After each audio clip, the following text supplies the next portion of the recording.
La típica frase de si no lo haces, si no lo guardas, si no lo celebras, si no lo compras y lo usas, entonces pecas, es el eslogan perfecto de una religión falsa, mentirosa y manipuladora que perdió el texto y se quedó con el tono. Es una fórmula muy útil para disciplinar a las masas, para crear culpa y fabricar pertenencia, porque transforma cualquier tipo de práctica en un ultimátum moral y convierte el desacuerdo en una condena. Pero precisamente por eso, para este curso que trabajamos con el Tanaj, con una lectura directa, esa frase es una prueba de honestidad. Y se preguntarán, ¿por qué? La pregunta es, ¿nace del Tanaj como mandato explícito dirigido al sujeto en cuestión o nace de una confusión posterior que universaliza señales particulares y luego amenaza con pecado a quienes el texto nunca nombró? Aquí ya aperturamos la pregunta de manera correcta. La tesis de este tema, dicha en lenguaje torático y sin ninguna anestesia, es que la frase nace casi siempre de un error doble. Primero se toma una identidad pactual particular que es Israel con el Shabbat, las fiestas, señales corporales y domésticas, y se las convierte en una religión universal. En segundo lugar, una vez universalizada, se le añade una lógica de culpa y salvación ajena al modo textual del Tanaj. Y así se crea un tribunal moral artificial donde todo ser humano es culpable por no practicar señales que el Tanaj dio a un sujeto específico. En otras palabras, la frase "si no lo haces, pecas" es el producto de mezclar destinatarios, mezclar géneros y mezclar sistemas religiosos. Y el resultado es una moralidad fantasma que habla en nombre del Tanaj mientras lo está traicionando al mismo tiempo en su arquitectura más básica.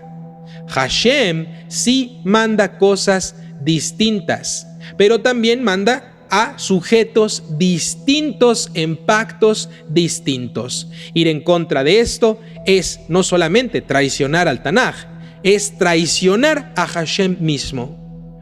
Para entender cómo nace esta frase, hay que observar el mecanismo con precisión, como si fuera una ingeniería del malentendido.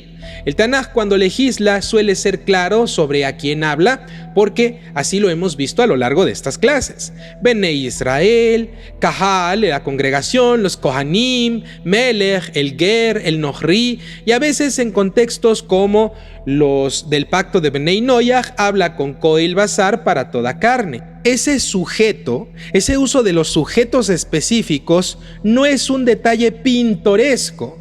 Es parte constitutiva del mandamiento. El error ocurre cuando un sistema religioso posterior que necesita por urgencia uniformidad para poder sostenerse, ya que sin esto se caería a pedazos, toma un mandato dirigido a Israel y lo predica como mandato para todo creyente, para todo ser humano o para todo quien quiera ser salvo, borrando el sujeto original.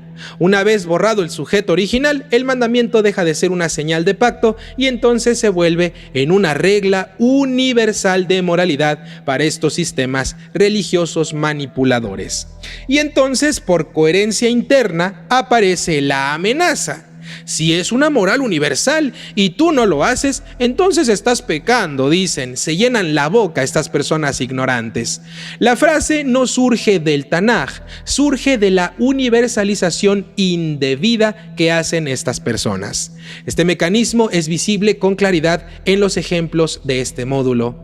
El Shabbat, que es cesar o descansar, es un llamado de Ot, una señal entre Hashem y los Benei Israel. Si tú respetas el texto, no puedes decirle a un no judío que si no guarda el Shabbat está pecando, porque el texto no lo coloca como firmante de esa señal, por lo tanto no tiene ni derechos ni obligaciones en ese pacto. Pero si borras a Benei Israel y dices que Shabbat es un mandamiento de Dios para toda la humanidad, entonces la frase de si no lo haces, pecas se vuelve inevitable dentro de esa narrativa mentirosa.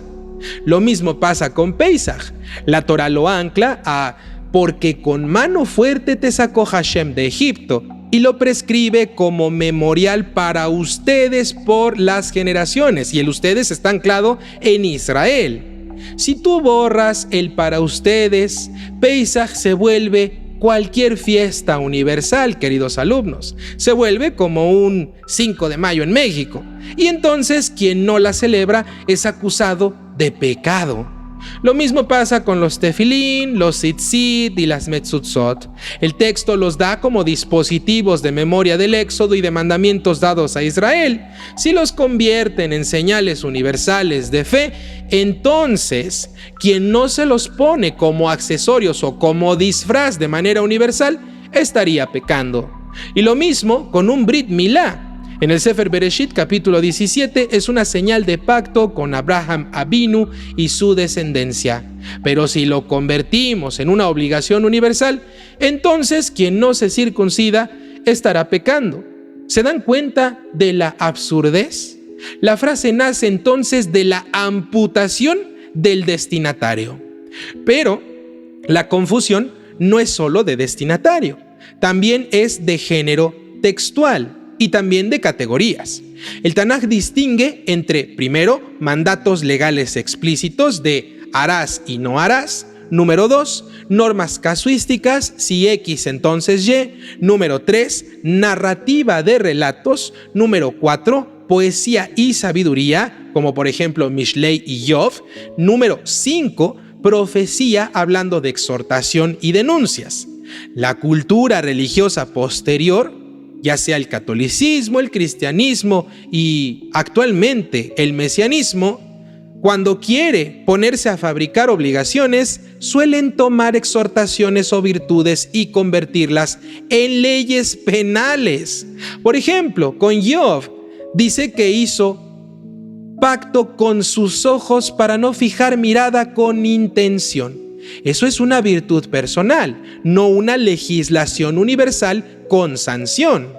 Pero un predicador carismático e ignorante puede tomarlo y decir, si miras con deseo, entonces estás pecando. ¿Cuándo dice así el texto? ¿Y a qué se refería? Hay un contexto. Y lo puede decir como si fuera un artículo legal, sacándolo completamente de su contexto. Mishlei advierte sobre la seducción y también los deseos. Un predicador carismático, en su ignorancia, también lo podría convertir en un mandamiento bíblico de no sentir atracción, porque si la sientes, entonces estás pecando. ¡Qué absurdez! Los profetas denunciaron el culto vacío. Un sistema religioso lo podría reducir a un si no ayunas como yo te digo, entonces estás pecando. O al revés, si ayunas sin tal fórmula clave, entonces estás pecando. Esta transformación, queridos alumnos, de sabiduría y exhortación en códigos legales es otra fuente de la frase, es otra fuente de perversión de la realidad. Convierten al Tanaj en un reglamento moderno de control interior y también social, y luego amenazan con culpas a quien no se somete. Además, existe una confusión aún más profunda: confundir identidad de pacto con moral universal, como si todo lo que Israel hace por señal fuera automáticamente la ética mínima de la humanidad. El Tanaj, sin embargo, muestra que hay distintos niveles, y a mí me da muchísima gracia todo este tipo de cuestiones que hacen estas personas. Hay cosas que son universales, claro que sí, por su marco, como ciertas nociones de vida y sangre situadas en el Sefer Bereshit capítulo 9. Pero también hay cosas que son identidad nacional, como por ejemplo el Shabbat, las Moadim, las señales, etcétera, etcétera. Cuando se borra esa estratificación y se convierte todo en una moral universal, la frase de si no lo haces pecas se expande como un gas. Lo abarca todo, incluso lo que el Tanaj jamás universalizó, y así nacen los mandamientos fantasma. Nacen obligaciones que existen en la predicación dominical, pero no en la letra como mandato para el sujeto acusado. Ahora bien, alguien podría objetar: pero si Hashem lo mandó, entonces es pecado desobedecer.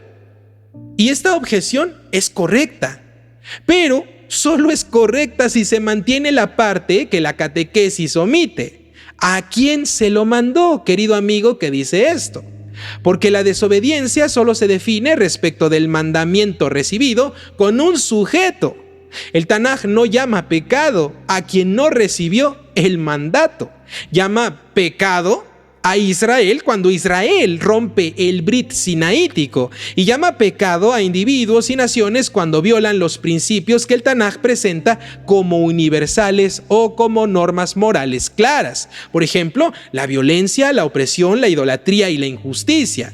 Por eso la frase de si no lo haces pecas es una verdad formal vacía, hueca, si no se especifica el destinatario principal.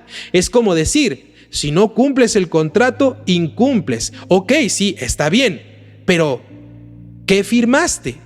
¿Quién lo firmó? ¿Cuáles son los sujetos que accionan ese contrato?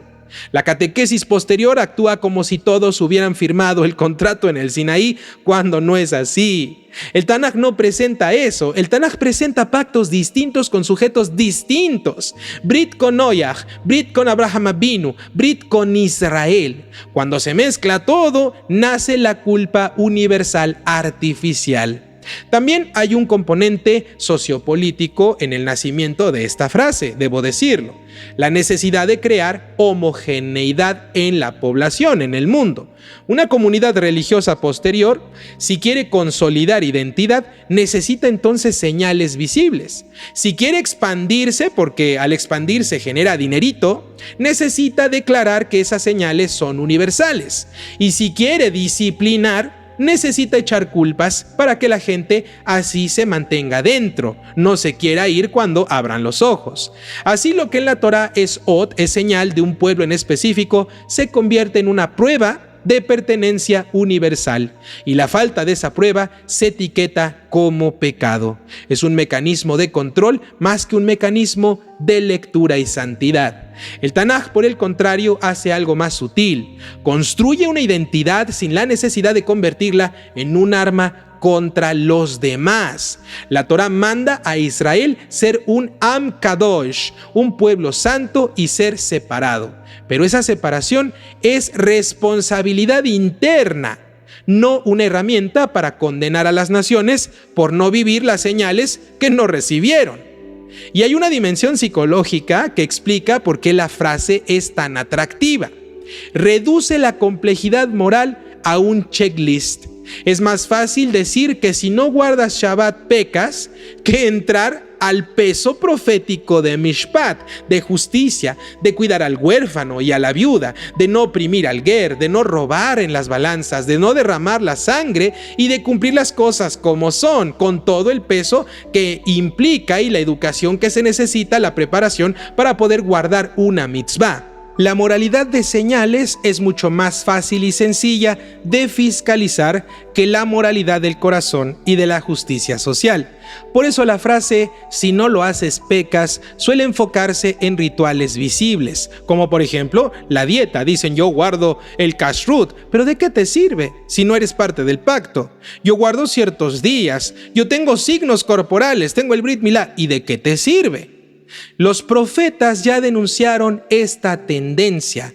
Un culto sin justicia es abominación. En ese sentido, la frase no solo nace de la confusión de destinatario, nace también del deseo humano de reemplazar la ética difícil por un ritual medible. Es mucho más cómodo controlar el calendario de los demás que corregir tu propia balanza. Entonces, ¿cómo se corrige este error desde el Tanaj?